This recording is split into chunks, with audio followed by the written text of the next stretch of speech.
kumtumikia Mungu. Shujaa wa kweli anasimama na Mungu. Shujaa wa kweli anasema hofu ya Mungu. Shujaa wa kweli habembelezi kumtumikia Mungu. Haleluya, haleluya. Hapa ndipo tunaanza.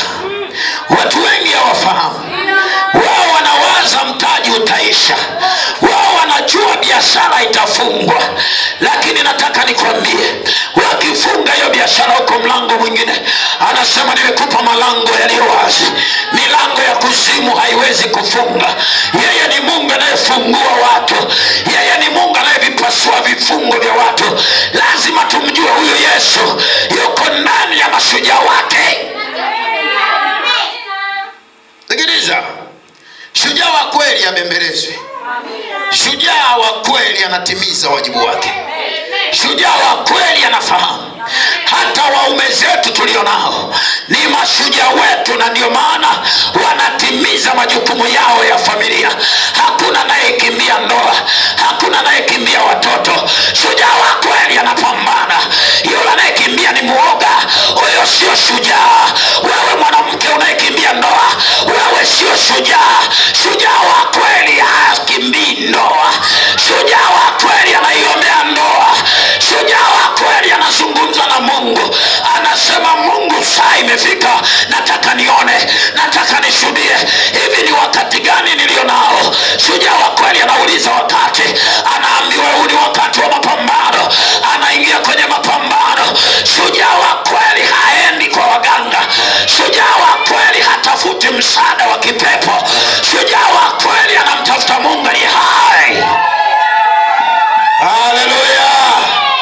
Yesu akasema mkijua hiyo kweli, na hiyo kweli itawaweka huru kweli kweli. Haleluya, haleluya.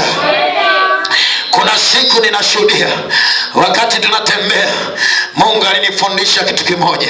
Tulikuwa tunaomba hela ya mtaani. Yule mama tulipofika, ni jirani yangu, alikuta hawezi kuacha watu, akawa amewapa sadaka, japo wao waliona ni ndogo, lakini yeye alikuwa ametoa ni ya mwisho. Walipofika pale, wakaanza kuizungumzia ile sadaka. Niliporudi nyumbani, nikasema Mungu, sitashiriki tena, wala sitakubali kwenda na watu waovu. Mimi namwamini Mungu ataachilia watu kwa ajili yako. Wanaiona sadaka yako ni ndogo, lakini Yesu aliona sadaka ya mwanamke ilikuwa ni senti 2, akamoa. Sijui kuna mtu anaona hii kitu. Watu wamedharau maisha yako, wamedharau mpaka uchumi wako. Nataka nikwambie, huo uchumi ndio Mungu anakulea. Wanapomwona mama Maiko anazoa mchanga, wanaona kama ni taila, lakini katika hilo mama Maiko anasema watoto watakalia jambi, watoto wataishi. Anazitoa na sadaka zake. Kamoni, sadaka yako inuliwe sasa. Mungu wa mbinguni akubariki, Mungu wa mbinguni akutukuze. Kamoni, watoke watu wakutunze mwanangu, watoke watu wakupiganie, watoke watu waseme habari zako. Iko neema ya Yesu Kristo, yuko Roho Mtakatifu katika uchache, yuko Mungu anayetazama.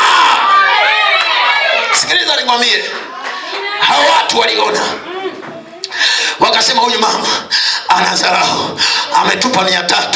Ninakwambia kitu ambacho ni kweli. Niliporudi nyumbani, nikamwambia Mungu, sitaki kuwa na watu wenye dharau. Ninaomba Mungu niepushe, nikipata shida watokee watu wanisaidie. Leo namshukuru Mungu, kanisa linaingia kwangu. Leo namshukuru Mungu, kanisa linaingia kwangu. Pengine wamekudharau wewe kama yule mama, walidharau fedha yake. Nataka nikwambie, yuko Mungu anayeheshimu hata 100. Yuko Mungu anayeheshimu hata roho ya mtu. Yuko Mungu anayeheshimu maisha ya watu. Kama watu wengi wanaangamia kwa kukosa maarifa. Wao wanapotaja magari, wanapotaja majumba, sisi tunalitaja jina la Bwana. Sisi tunamtaja Yesu Kristo. Sisi tunamtaja mfalme wa vita. Huyu ni Yesu aliyeingia kwa mashujaa wake. Shujaa wa kweli sio mwongo. Shujaa wa kweli hasemagi uongo. Na mimi ninajua kwamba hapa wako mashujaa wanaoisema kweli. Na ndio maana mwanangu amesema, mama, ningelikuwa sisali mimi ningekufanya kitu kibaya. Lakini alimwambia kwa sababu hofu ya Mungu iko ndani yake. Yeye aliyechukua vitu vyake hakuona thamani ya kazi yake, lakini yeye alitamka akasema, mwanangu sikiliza, ningekuwa sisali. Shujaa wa kweli hasemi uongo. Tangaza uaminifu. Shujaa wa kweli sio mdanganyifu. Shetani ni baba wa waongo.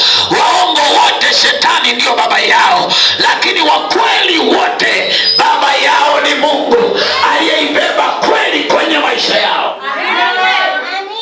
Sio unanielewa? Sio unanielewa?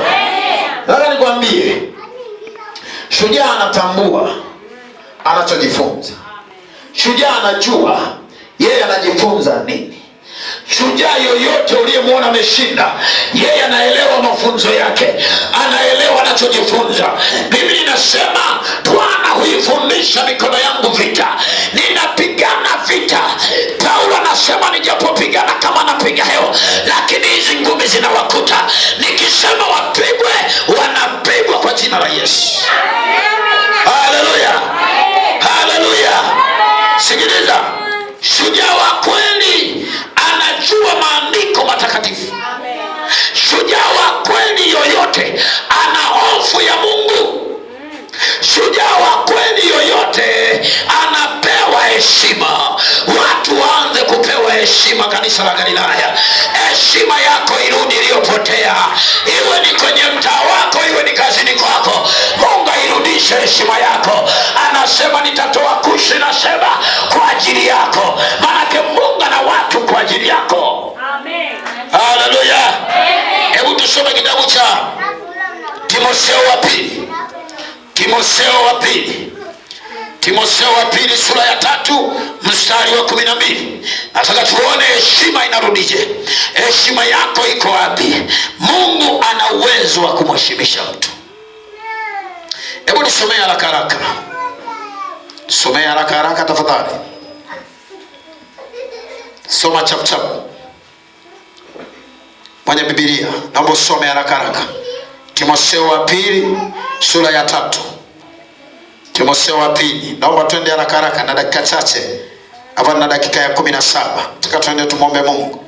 Nimekwambia leo sitatumia muda mrefu. Kuna mambo mengi ambayo Bwana anataka kufanya. Kuna vitu Mungu anaenda kuvifungua leo.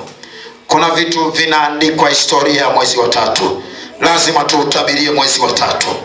Lazima tuingie mwezi wa 3 kwa malango yaliyo wazi. Lazima tumuite Mungu kwa sababu ya heshima tuliyopewa. Hebu soma hapo haraka haraka. Timotheo wa pili sura ya 3 mstari wa 12. Naomba usome. Naam. Ndio. Nao wote wapendao kuishi maisha ya utauwa. Nao wote wapendao kuishi maisha ya utauwa katika Kristo Yesu. Katika Kristo Yesu. Wataudhiwa. Wataudhiwa. Haleluya. Amen. Wote wanaotaka kuishi maisha matakatifu watakosewa. Lakini wabaya ndio wadanganyaji wataendelea na kuzidi kuwa waovu, wakidanganya na wataganganyika wengi. Wako watu watazidi kuwadanganya watu.